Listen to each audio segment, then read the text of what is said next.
it's accessible to other parents and students who are not able to join us.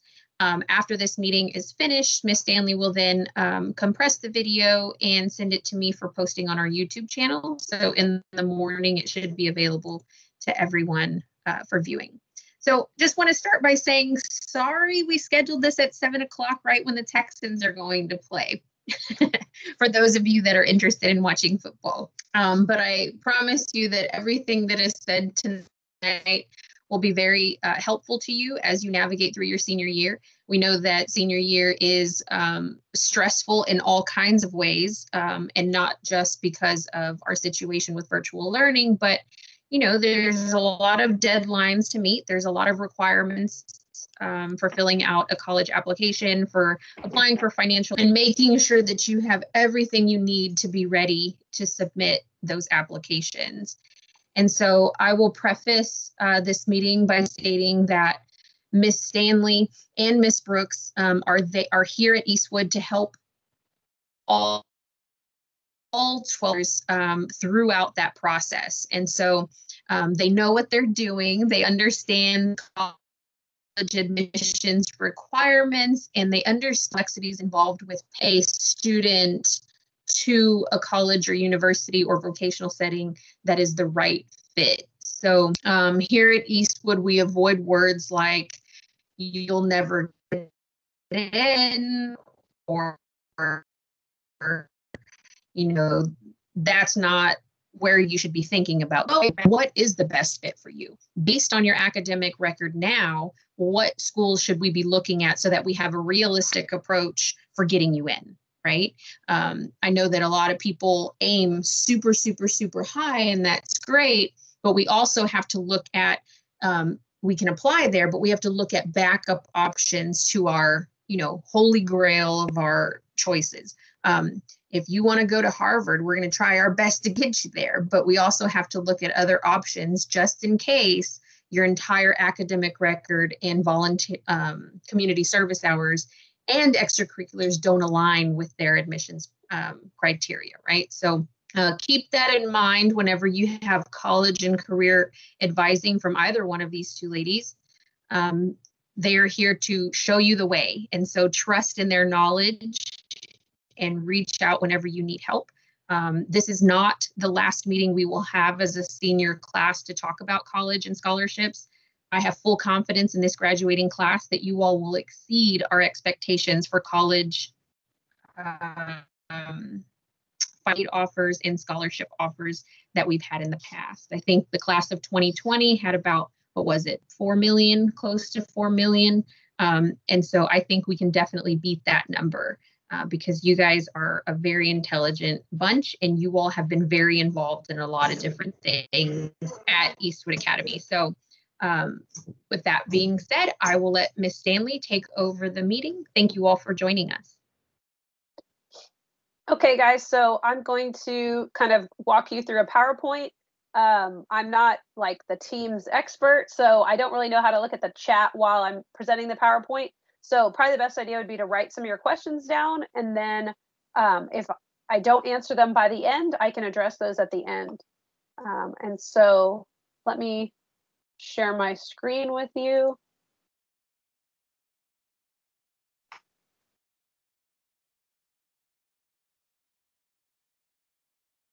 Okay, so again, like I said, this PowerPoint and this presentation is for both seniors and their parents. And so the point is, how can we help you guys? So that's me. Hopefully all the students know me at this point, but I'm the counselor at Eastwood. So I have a lot of different responsibilities. One of them is college and career readiness, which is what I'm doing right now, helping you get into college, helping you with scholarships, financial aid, navigating that whole process. Another part of my job is socio-emotional health. So if you're feeling depressed or anxious, overwhelmed, if you've had a big life event that you need to like walk through with me, that's another part of my job. And sometimes that part of my job can supersede the college part. If, let's say, a student is suicidal or something like that, then I have to kind of drop everything and deal with that situation, obviously. I'm also the special education and 504 coordinator at Eastwood. And so that is another part of my job, making sure people get the services they need. And I'm also the dual credit liaison, which means I handle working with HCC and all of our dual credit classes. So all that being said, I have a lot of different jobs that I do, but one of my favorite jobs is helping you guys learn more about college and helping you get into college. And so, yeah, I just wanted you to know all the things that I kind of have going on. So I'm going to introduce Miss Brooks, and I'm going to stop sharing my screen real quick. Let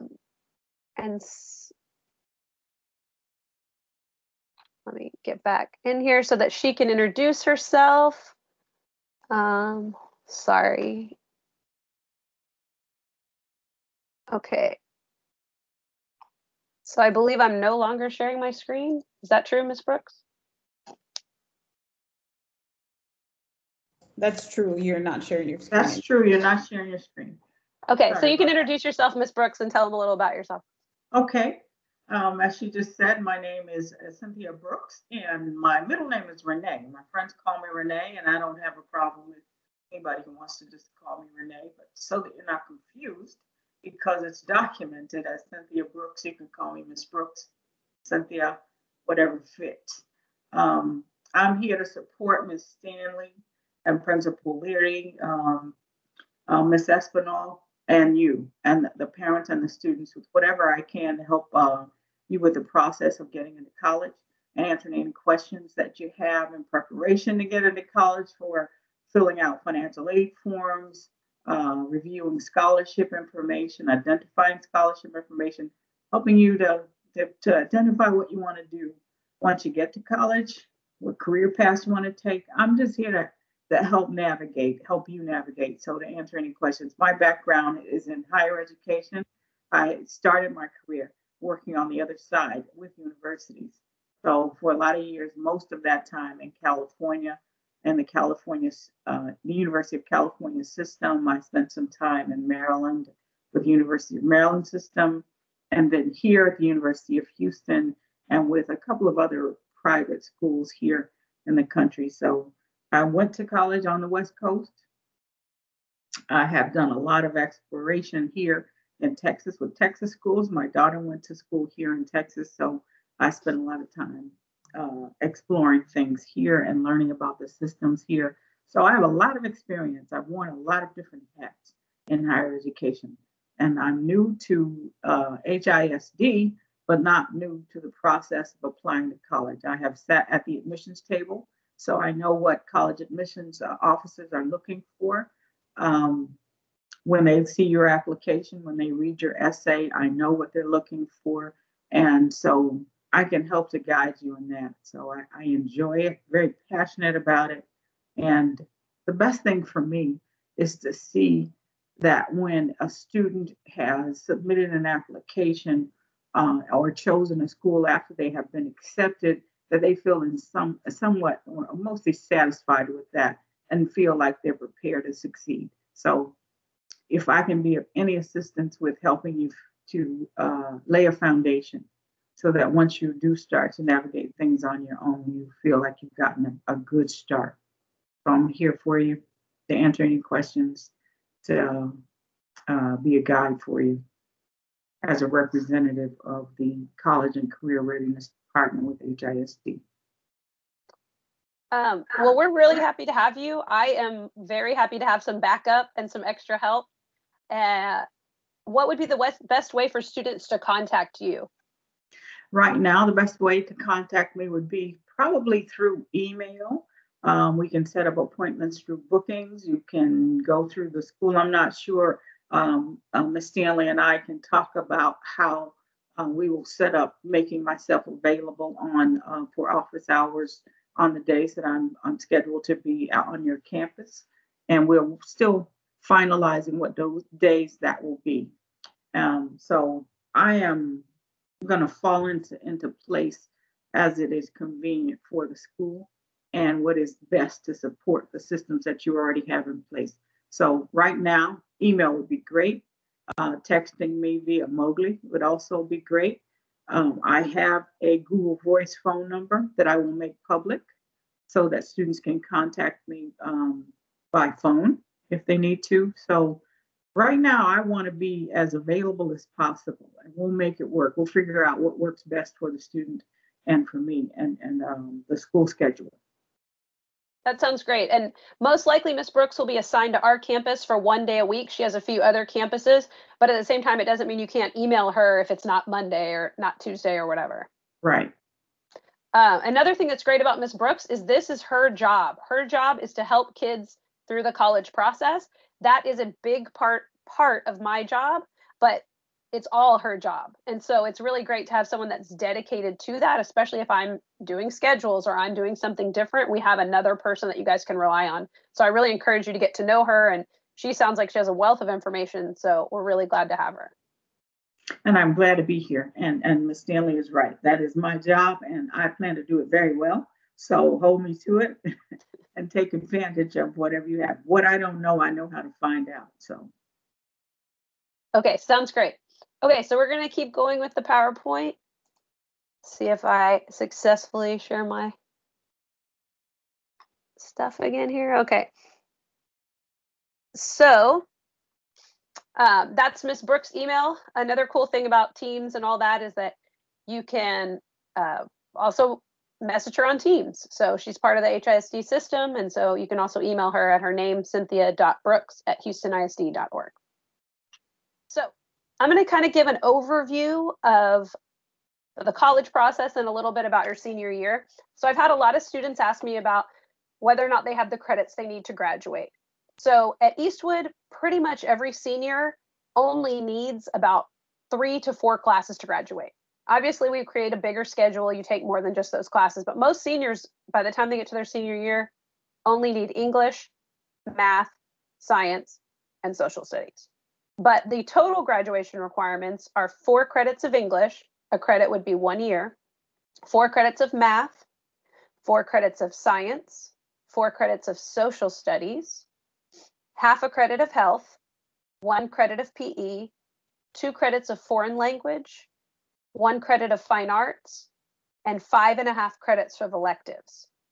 And your pathway classes count as your electives. So again, most kids at Eastwood are just fine for graduation. If you have a personal question about your ability to graduate, or if you're on track, you're welcome to email me about that. But most of you should be fine. And that is our number 1 priority, is high school graduation. Can't even move on to college or anything else unless we do that. So I'm going to briefly go over endorsements. So this is only, I believe, the 3rd year that we've had endorsements. And basically what endorsements are, they're kind of like a college major for high school. To be honest, colleges haven't seemed to care much about them yet. In the future, they may care. Maybe this is the year they care a lot about them. But it's nice to have them on your transcript. So basically, at our school, the engineering students get STEM endorsement. And I believe this is going to be the first year that the cyber students will also get STEM. Arts and humanities basically means that you've done 5 social studies or 4 foreign languages or 4 art classes. We don't have public services. And then multidisciplinary, everyone gets, because it's 4 credits in English, 4 credits of math, 4 credits of science, and 4 credits of social studies. So at Eastwood, kids can get 3 to 4 endorsements. Again, I believe this year we will not have business and industry. I think cyber is now under STEM, but I'll let you guys know. So on to the college questions. So what college should my child attend? Or if you're listening as a kid, what college should you attend? There are some important things that you should consider. I actually put finance as number 1, because if you get into your dream school, but there's no financial aid there and it's going to cost you $80,000 a year, then that's probably not the right school for you. So I'm a believer in it's okay to take loans at times if you need them, but I'm not a believer in taking $100,000 worth of loans to go to college. So you do have to consider your family's finances, your scholarships, financial aid, all of those things when you decide what college to attend. Another thing to think about is your college major. If, let's say, you're interested in criminal justice, the University of Houston might not be the best option. Sam Houston is known for criminal justice, and even UHD has a pretty good criminal justice program. So it's important to think of your major and what schools have your major. Let's say you're interested in architecture. University of Houston does have an architecture program, and that might be a good school to go to. Another thing to consider would be the college requirements. If you look on pretty much any college's website, they will tell you their requirements, or they will tell you kind of the average SAT score, the average GPA of their students. And those are important things to consider when you're trying to find a realistic college for yourself. If you are way, way below their requirements, the odds of you getting in are not high. If you're way above their requirements, sometimes that actually means you may get more scholarship money for that school. Another thing to think about is your future plans. If your goal is to become a welder, then a four-year college is not the right choice for you. So you have to think about what is your goal, and does a four-year college fit into your goal? At Eastwood, we want people to have careers. We're not going to look down on someone because they go to a community college, but we just want everyone to have a plan for their future and a career where they can be happy and feed their families and live a good life. So here are some types of schools: community colleges, state schools, private schools, selective universities, and test optional schools. Now with COVID, a lot of schools are becoming more test optional, and we'll talk about that a little later, but I want to go over these kinds of schools.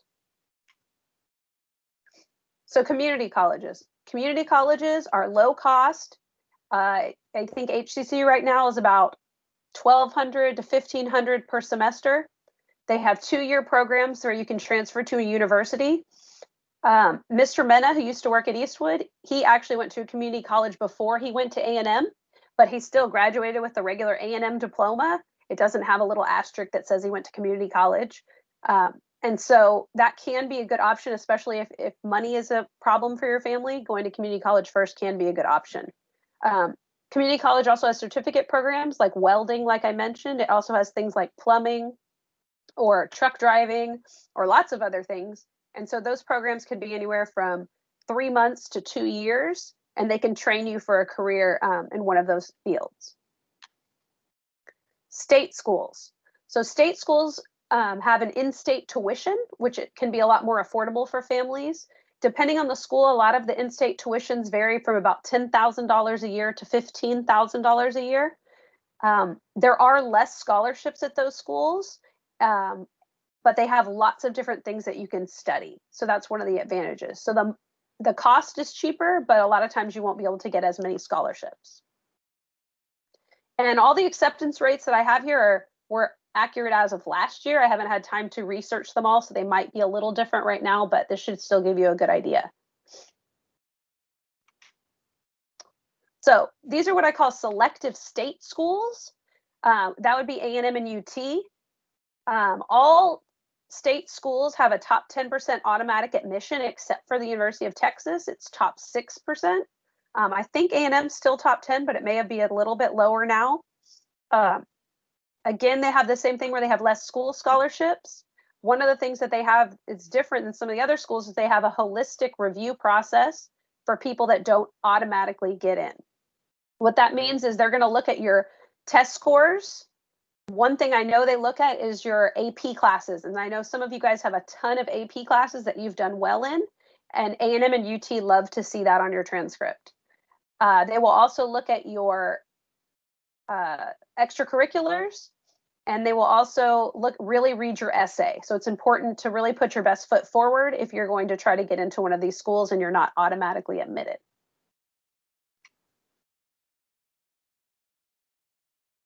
Private schools. Now, these are the most expensive.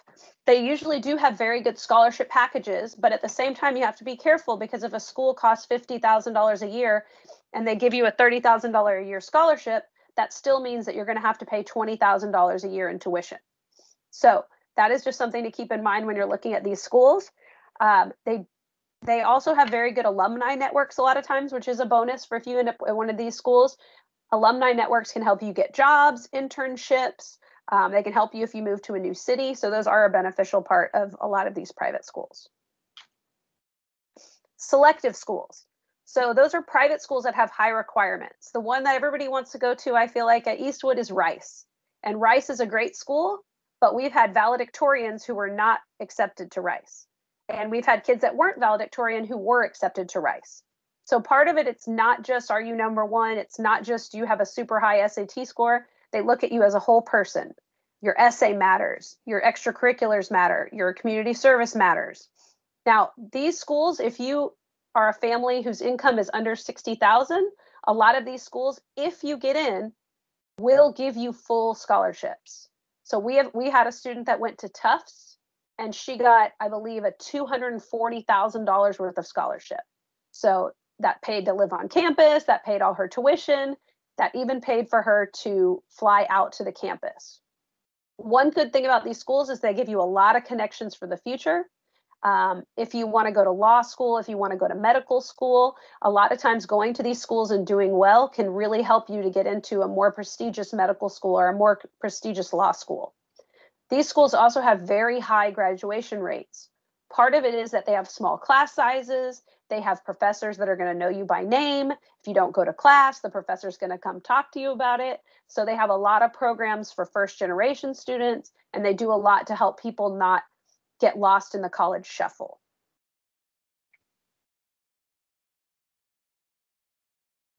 So how to know if you're competitive for a certain school? One of the things you can look at is the school's automatic admittance requirements. Again, these were true of last year. I haven't updated them for this year. So as you notice, we already talked about the University of Texas. If you look at the University of Houston, the top 10% are guaranteed admission. Again, please double check the website in case this has changed slightly. But as you see, as the ranking goes down, the SAT score goes up. Now we'll talk about SAT in a minute because obviously things are weird for you guys this year. But University of Houston downtown, you can see is a bit easier to get into. Most students at Eastwood do qualify to get into that school. It looks like really all you have to have is a 930 on your SAT. So what are colleges looking for? Well, the biggest thing most colleges are looking for is your class rank and your GPA. So that's very important. Now, fortunately, that's not the only thing they look for. They also look at SAT score. This year is weird. We'll talk about that as we keep going. They also look at your extracurriculars and your essay. The more selective a school is, the more they're going to look at all of these things together. Other schools may really just look at your class rank / GPA or your SAT score. Like I talked about earlier, again, make sure that the school has the program you want to go to. One example is nursing programs. A lot of schools don't have a nursing program.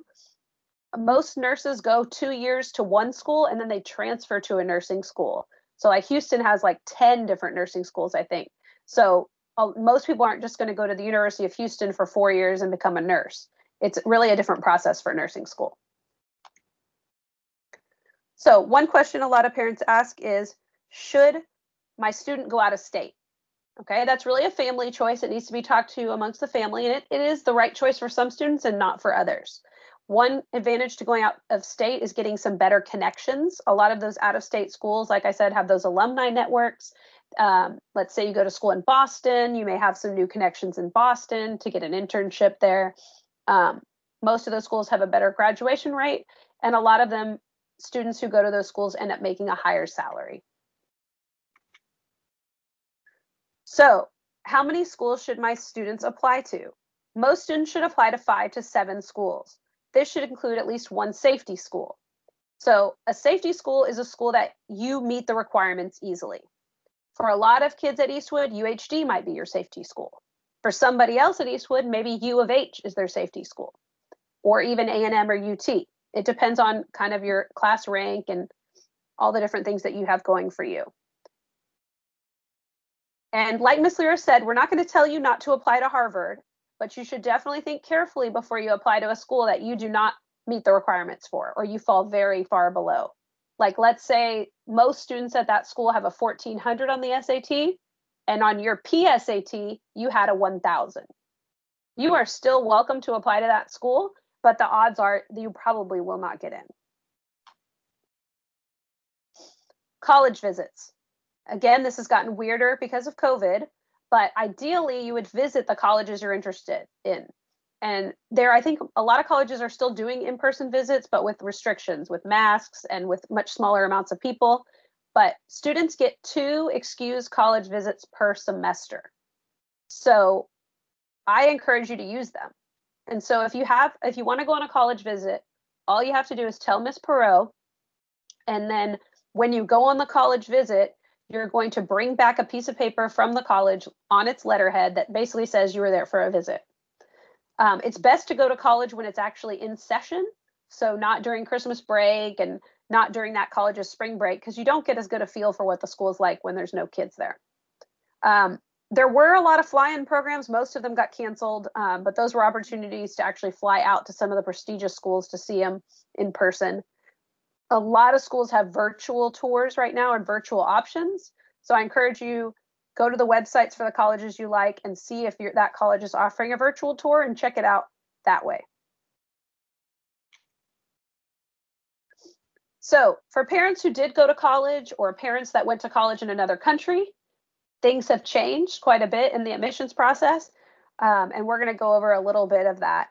I think my dorm room was somewhere in between these two. So changes due to COVID-19. A lot of schools, like I said, are test optional, but I have noticed that some of those are relying heavily on an essay plus the grades in their extracurriculars. I love reading essays and I love talking to kids about what a good essay would be like. Or like if you're like, I'm so boring, I don't know what to write about. I love talking to kids like that. And usually we can come up with a good idea for your essay together. So if you are going to be applying to a school where you have to write an essay, please have people proofread it. Let me help you. Let Miss Brooks help you. Miss Lyra is good at reading essays. There's lots of people to help you. Don't just turn in an essay that you haven't had people look at. It's best to take the SAT if possible, even though there are a bunch of test optional schools, because if you do really well on the SAT, that will only help you get in. Some schools are offering a conditional acceptance until you take the SAT. So they may say like Rice, like we want you, but you need at least a 1400 on your SAT in order to be accepted fully. We are hoping to have a school day SAT on October 27th. I can't predict the future, but I really do hope that happens. So you guys actually get a chance to take the real SAT. And then some college deadlines have been pushed back. It's best to check each college's website to kind of see what they're doing for this situation. So online applications. There are two main online application platforms, Common App and Apply Texas. There are a few others, but these are the ones most commonly used by Eastwood students. I would say about 75% of Eastwood students only need to use Apply Texas. Apply Texas is for schools in Texas. And so one of the great things about this, unlike when I was in college and I had to handwrite applications to the various schools I applied to, once you do an application on Apply Texas, basically you submit that application and then you copy it to another school. And so almost all of your application will copy to the next school. There may be a few things that you need to add, and then you're done.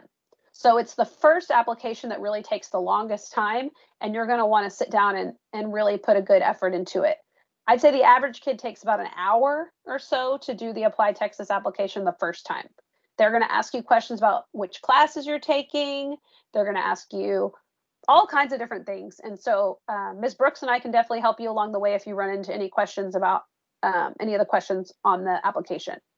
Now, the Common App is very similar. It does have at least 2 essays that you have to write. Apply Texas doesn't usually have essays because most of the Texas schools don't require them. There are a few that do, so make sure you know if your school needs the essay. But again, Common App is kind of the same thing, but it's for schools like Rice and Harvard and all kinds of those selective schools all use the Common App. Also some schools that are in other parts of the country will use that one too. So should my student apply today or should you apply today? It's my opinion, probably not. So they usually have what's called a priority deadline.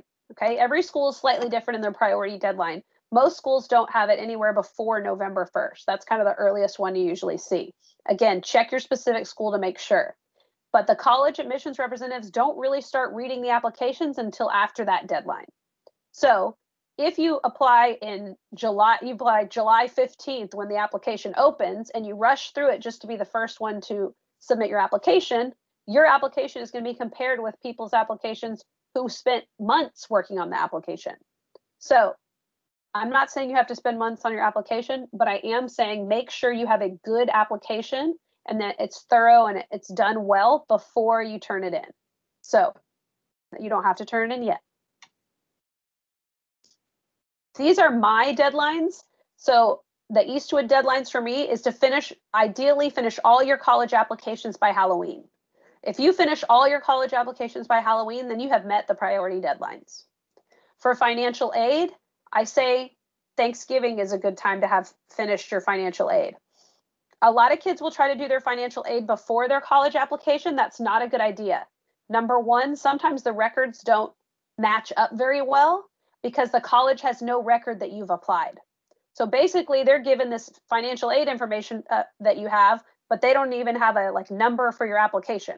So it's best to apply first, then do your financial aid. With scholarships, the deadlines really just depend on the scholarship. We'll be sending you tons of scholarship information, and Ms. Brooks will do a lot of that too and help you guys. So this is super important. I've had kids miss some of these things, and it's actually prohibited some of them from going to some of the schools they wanted to go to. So after you submit your application online, you must submit your transcript, your SAT scores. Again, this is a weird year, so we'll see exactly how that works. And your fee or your fee waiver. A school will not fully consider you until they have these things from you. So it's very important to make sure that you actually send these to the schools. A lot of kids think they're done once they've just done the application, but that's not true. So how do you send your transcript? You go to the Eastwood Academy website and you click on transcript request. There will be an option for you to say what school it is. Make sure you put what school you want the transcript sent to. Most schools, Dr. Bronte can send your transcript to electronically. Now, if you're applying to schools on the Common App, it's a little different. You have to link your Common App to your Naviance account. So when you go to Naviance, you can list the schools that you're applying to, and then there's usually a question basically asking if you want to link your Common App account. Make sure you link them. If you do not link them, I cannot send your documents.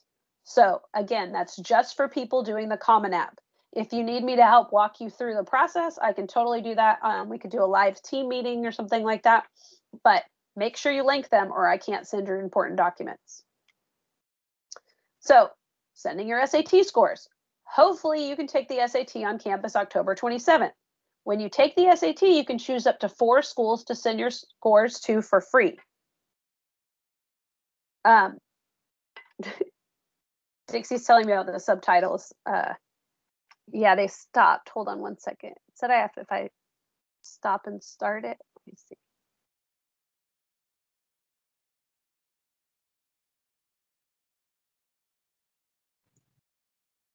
You're doing a great job, Miss Stanley. Thanks. I wish I had people to look at.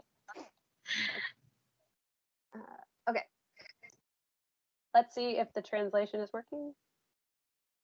Oh. Okay.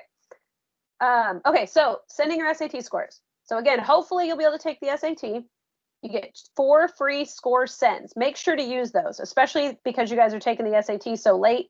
I would definitely pick your 4 top schools and send them for free. After the scores come in, you can send scores to your colleges by logging into the College Board website. If you don't qualify for a fee waiver, you have to pay $12 for each score you send. The College Board website is also where you can register to take the SAT again on a Saturday. Again, a lot of this is subject to COVID, but I think we all know a lot of life right now is subject to COVID, so we'll see what happens. Okay, college application fees. Every college is different, but most have an application fee. If you don't qualify for a fee waiver, you have to pay that fee. And this is something to consider when you apply to colleges. It can get expensive. Let's say you want to apply to 10 colleges and they each require you to pay $50. That's $500. So it might be something you need to talk to your parents about if you're not someone who qualifies for a fee waiver. Now, fee waivers are a little different at each school. The best thing you can do is basically Google fee waiver in the name of the school and you'll find out what they do. Some of them require a separate form from me. Some of them require their own forms. It really just depends on the school. Some of them allow you to report yourself and don't need anything from me. So if you know that you need a fee waiver from me for your school, just email me and I'll get one to you. Depending on the amount of people in your family, Most families who make more than $60,000 a year will not qualify for a fee waiver. Recommendation letters. So a lot of people are going to need recommendation letters. The main two reasons you will need recommendation letters: you're applying to a selective school, like a school that needs the Common App, or you're applying to a scholarship. So please ask your counselor, that's me, or your teacher at least 2 weeks before the deadline and give gentle reminders. So not, hey, miss, where's my recommendation letter? Something more like, remember I need that letter in 3 days, or whatever. I have over 100 seniors. I believe last year I wrote about 45 recommendation letters. So please have patience with me. I also require you to submit a brag sheet, which basically tells me some information about you, because it basically makes me able to write a better recommendation for you. You don't want me just to say, well, she's nice when I see her in the hallway. You want me to know more about what you do. If you're applying to the Common App, you will need a counselor recommendation letter from me. If you're in a merge, sometimes your merge program manager will do that letter for you, but that's something you need to know, that you will need a letter from me. So you better be nice to me. No. Also, many scholarships require multiple recommendation letters. It is very common to be asked for 2. So it's important to think of 1 or 2 teachers that you can ask for a recommendation letter. They usually say a junior teacher is a good person to ask because they actually know you. A lot of you have never had, like, let's say Mr. Abear, your government teacher, until now, and he's only met you virtually. He would not be a very good person to ask for a recommendation letter. Now, some of you have been working with Miss Conflitti for a long time. She might be a better person to ask.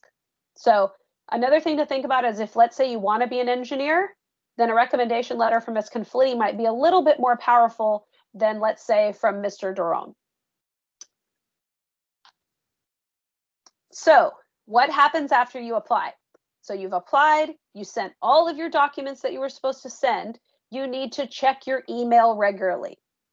I had a heartbreaking moment with a student last year who didn't realize he was missing his SAT score. He hadn't sent it to Texas A&M, and they sent him several emails saying that they didn't have it, and he did not check the email for months, and he missed out on the deadlines. So you need to be checking your email regularly. Also, when you apply to a school, they will give you like a password and a login to their online portal. That's where they give a lot of information. They'll tell you if you're missing something, and they'll tell you sometimes even that you got in. So last year I was helping a student log into the U of H portal, and then it said accepted. She's like, wait, was I accepted? And she was. So she hadn't even gotten a letter from U of H yet. She just happened to see on her portal that she was accepted. So it's very important to try to get on the portals and see what is going on. They're also kind of confusing, so I'll try to help you log on. But the best thing is, if a friend is able to log on to a school's portal, then they can kind of teach you how, because they're all a little different. So when will we find out if you got into a college? It really depends on the school and the student's qualifications.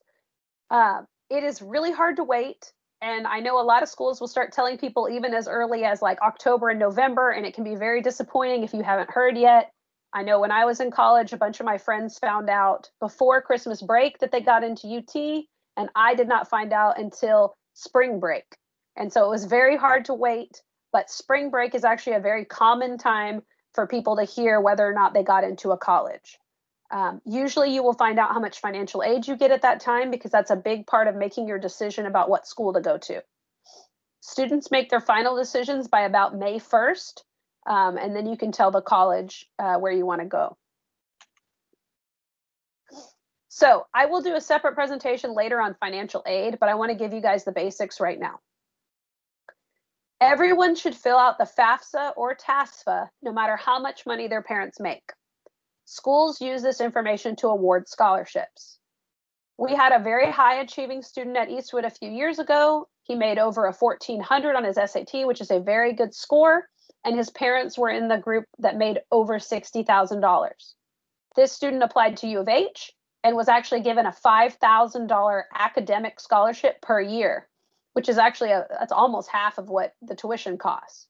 So because he was such a good academic student, he was still given a scholarship, even though he didn't have what they consider financial need. So you always fill it out, no matter whether you think your parents are going to be qualified or not. So when you do the FAFSA, both student and one of your parents will make an account if your parent has a social security number. Okay, if your parent does not have a social security number, then you end up actually printing a paper document for them to sign and you mail that in. When you fill out your FAFSA, you need to be as truthful as possible. Each school will evaluate kind of the information on the FAFSA, and if it looks like there's something fishy, they will ask you about it.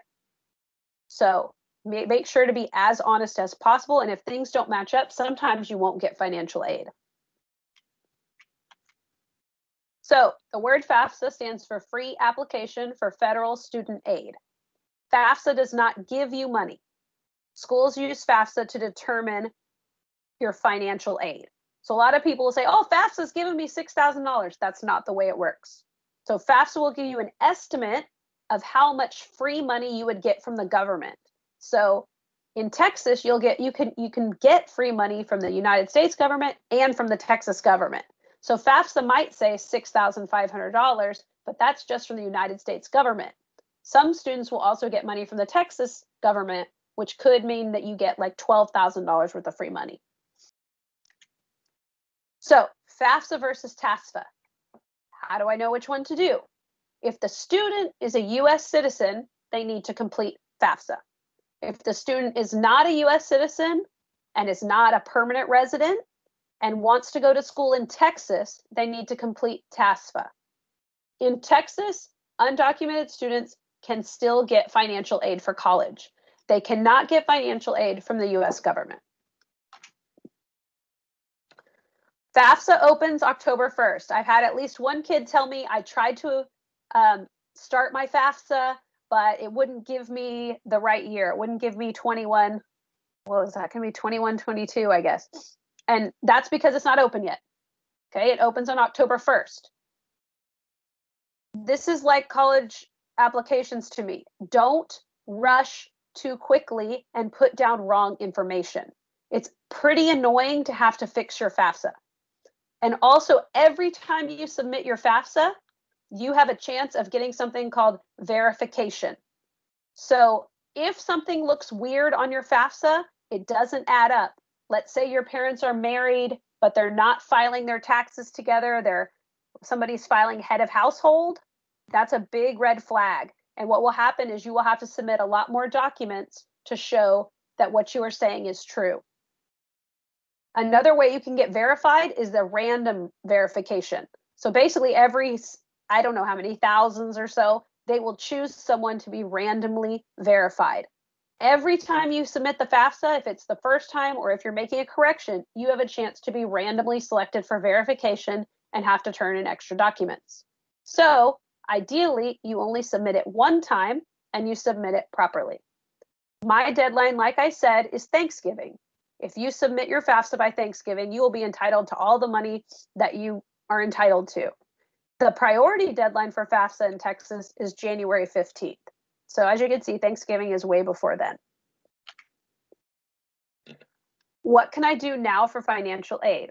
Regardless of your immigration status, if you as a parent don't file taxes for 2019, your child will not be eligible for money from the US government. Also, you need to locate your 2019 income tax forms. That's what they base your FAFSA amount on. You also need to talk to your student about your family contributions. It's very important for you guys. You don't have to tell your kids everything about money, but your kid needs to know if there's anything saved up for college, if it looks like they're going to get any money for FAFSA. These are important conversations to have. I have had students very disappointed when they realize that their parents don't have money for their college and they're not getting any free money from the government. I think as a family, you guys need a plan, whatever that is. If the parent is a citizen, they will make an account called an FSA ID. The student will also make an FSA ID account. Those accounts enable you to sign your FAFSA electronically. If you have an older brother or sister who has done FAFSA, it is likely your parent already has an FSA ID. They need to use the same one. They're linked to their social security numbers. Again, I will give you a lot more information about FAFSA in the future. Okay, we're getting close to the end. You guys have heard me talk a lot. I really wish this was in person, but here we are. Scholarships. All good scholarships require essays. If it sounds too good to be true, it probably is. When it says you can win a chance at a scholarship or something like that, a lot of times what they're doing is they're collecting your information to sell to advertisers. And then maybe you can quote unquote win this $500 scholarship just by putting in information. I do not recommend those type of scholarships. A lot of scholarship foundations love reading essays and learning about kids, and that's why they pick them. So even if you are not the #1 student in your class, you could be the very last student in your class. But if you write a good essay and you have community service and you do some really great stuff, you can get a scholarship. If you are #1 in your class but don't have anything, no extracurriculars, we had somebody a few years ago, I think he was #4 or 5, had no extracurriculars. So when you look at the scholarship forms, they ask about extracurriculars. They ask about what you're involved in. And if you have nothing to put there, it really doesn't look good to scholarship committees. I will send out scholarship lists. I already sent one this summer. I will send them to your school email account. Please look at them regularly. The scholarships that we send through HISD are all very good. Some of them are Houston specific, which means there's not as many people trying for them. It's not people all across the country, it's just other Houstonians. If I know, I gave you guys that senior survey, and if you said something in the survey that fits with a scholarship, I may call you about a certain scholarship. So let's say you said you want to be a lawyer, I find a scholarship for people that want to be lawyers, then I will send it your way. The more specifically you fit a scholarship, the better. So if the scholarship is for Latina women who love engineering and K-pop, and you're a Latina woman who loves engineering and K-pop, hey, you should definitely apply to that scholarship. Always read through the scholarships carefully though, because if you are not a Latina woman who loves K-pop, that you really shouldn't waste your time applying for that scholarship. You can also often use the same essay for multiple scholarships. You just tweak it a little bit. So that's something I can help you with. And like I said, I really like doing that. I have a feeling Ms. Brooks probably likes doing that too. So one more word about financial aid. Most students whose families make above $60,000 are not eligible for need-based aid. That basically means that's money that you get just because of your parents' income. Now, there are some schools that have higher limits. I believe Rice, UT has limits closer to 100, 120. They basically guarantee they'll at least give you some financial aid if you get in and your parents have those kind of incomes. Students in this category are only eligible for academic or specialty scholarships and loans. So I gave you the example of the student with the 1400 SAT who got the $5,000 scholarship. One thing that students can do is you can apply to a school that you are overqualified for. So let's say you have a 1350 SAT and you apply to UHD, they may give you some scholarships for academic scholarships, or you could be part of their honors college and there's a lot of financial benefit to that. I think every family needs to discuss this and have a plan how things are going to work. Like I said, I've had some students heartbroken when they find out they don't get financial aid or the financial aid they get is not enough. So this is just something to talk about as a family. One thing to know is that colleges do allow you to make payment plans. So let's say you go to U of H and you need to pay $7,000 for the first semester. Sometimes they will let you break that up into monthly payments, or 3 payments. So again, something to think about for the future, and if you guys can figure out a way to help your student pay for their college. So how does Eastwood help? We usually have college rep visits. We're probably going to have to do them virtually. I'm not sure how that's going to work, to be honest. So I will I'll let you know. So pay attention to your emails. Virtual college fair, we're going to have it in October. Still not exactly sure how that's going to work, but I will let you guys know through email. Last year, I used to do lessons during the government class, and I probably will try to do that again, just telling you more about applying and telling you more about financial aid and things like that.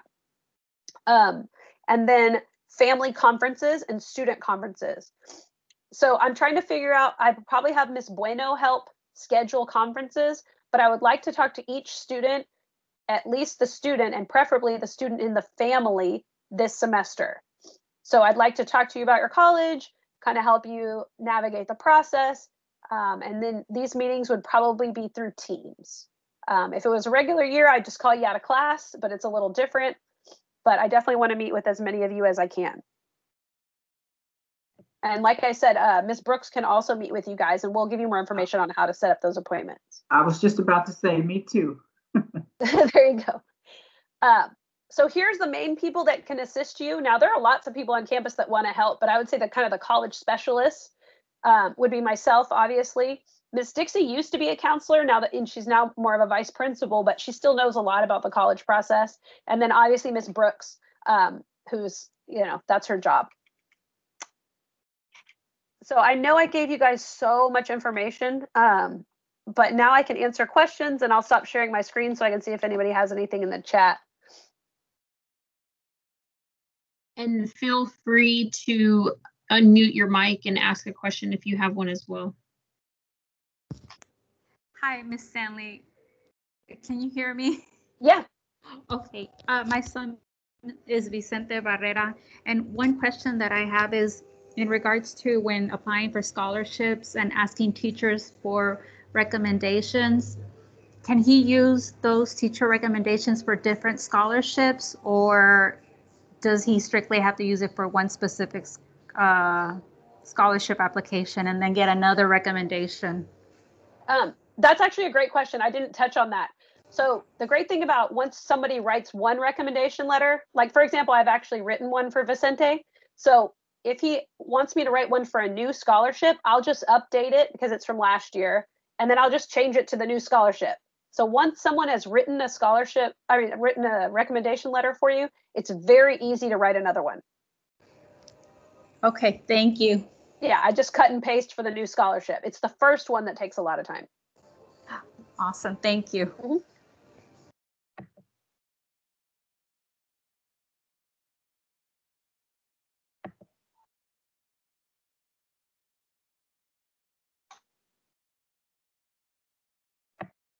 I know you all have questions because you've been emailing her. Natasha says, are there scholarships for colleges?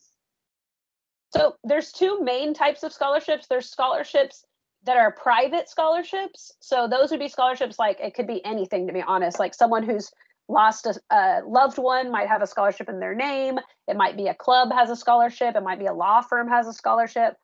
Those can be used at any school, usually. And then there's school specific scholarships. So when you apply to the school, they look at kind of your information, and then they decide whether or not to give you a scholarship.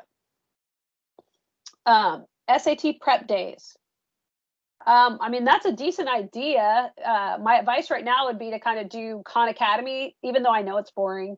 But research shows if you actually can make yourself do Khan Academy, that your scores will increase for the SAT. But we can think about what a prep day might look like. If you have ideas, let us know. Oh, and every student is going to be registered to take the SAT on October 27th, if hopefully it happens. It's going to be a school day SAT. You don't have to pay for it. It's the district pays for it, and everybody should be registered for it. And if it needs to get canceled, the district will let us know as it gets closer to that date. But right now, it's in the works. It's already on the schedule, and we have to do registration as it gets closer.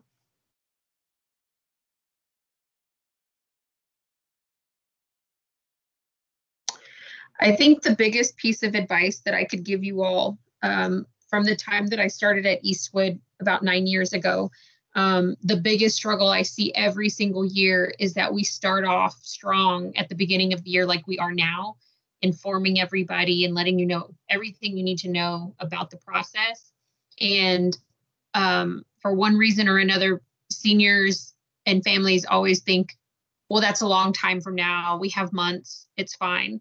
And then before you know it, we're in January and friends are getting acceptance letters. And then it's like, whoa, where did time go? So please, please, please just make sure you start the process now, start thinking about it, start making a plan. And we highly recommend that you contact us using school email. And the reason I say that is because every single teacher on campus, every single staff member on campus, everybody in HISD has access to every single student's email through Outlook. Like it's not something we have to store and share with people. And there's no way that we can get it wrong because you have a unique email in the Outlook address book. So please make sure you're always using your HISD email. And as we get closer to the end of the school year, we will start asking for personal email addresses to keep on file so that we can keep in touch if we need to. If I might say, as you have questions, for example, when we end this meeting and a parent or one of the students may think of something that they didn't ask, you don't have to wait for the next meeting. You don't have to wait for, that's the great thing about the emailing and this virtual world now. When you think of something, if it's 2 o'clock in the morning, you can always send an email and it's in queue. And then also schedule an appointment. Someone wrote a question in the chat asking how you can schedule an appointment. You can send an email with some good times for you, and then somebody can get back to you to set up a meeting for you. Whether or not you have specific information or specific questions that you want to ask, it's always good to set up a meeting, especially now, because once you are in a meeting, things come up that can help to guide you. And then the light bulb goes on, and then you get the motivation or the direction that you need to go ahead and get some of these things done early. But keeping questions in the queue is always good for both the students and the parents. Ms. Stanley, we have a hand up. I think it was, yeah, Lindsay, did you have your hand up?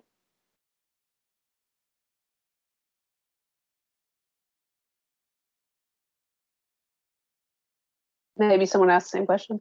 Another thing is, I know I've kind of had tunnel vision with schedules right now, so I haven't been the best. I've answered some random questions, but I will be a lot more college focused once I get these schedules finished, which the goal is Friday. So there's a question in the chat for Ms. Stanley asking about whether or not a student can get an appointment to know whether or not they have the correct amount of credits needed. Yeah, Leslie.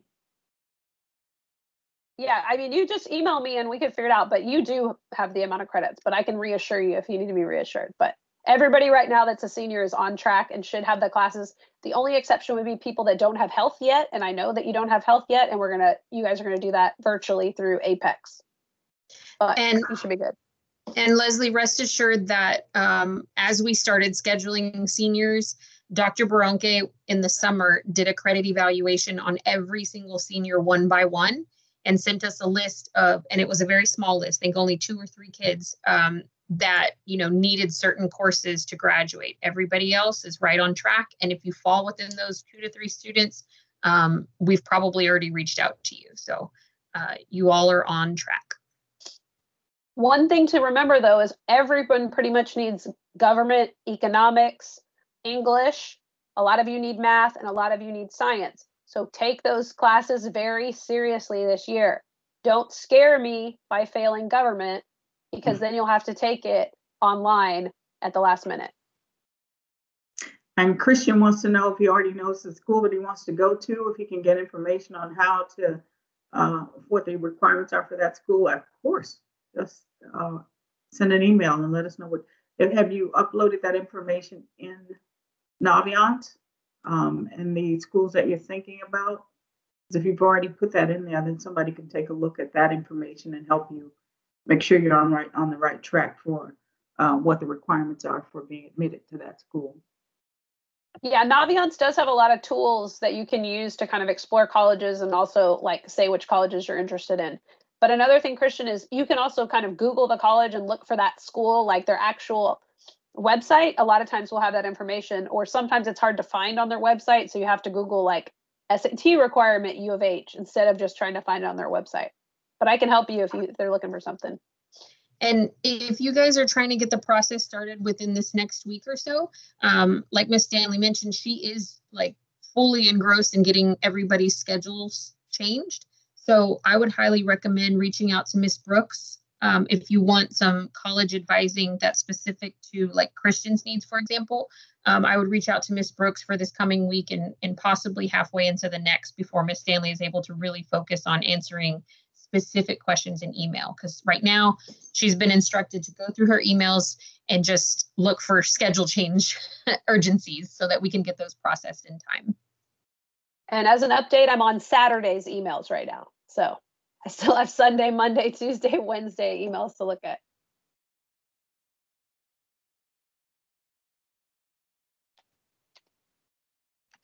And I'll type Ms. Brooks' email again right here.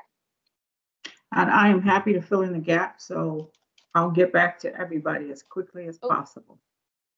Ms. Lear beat me.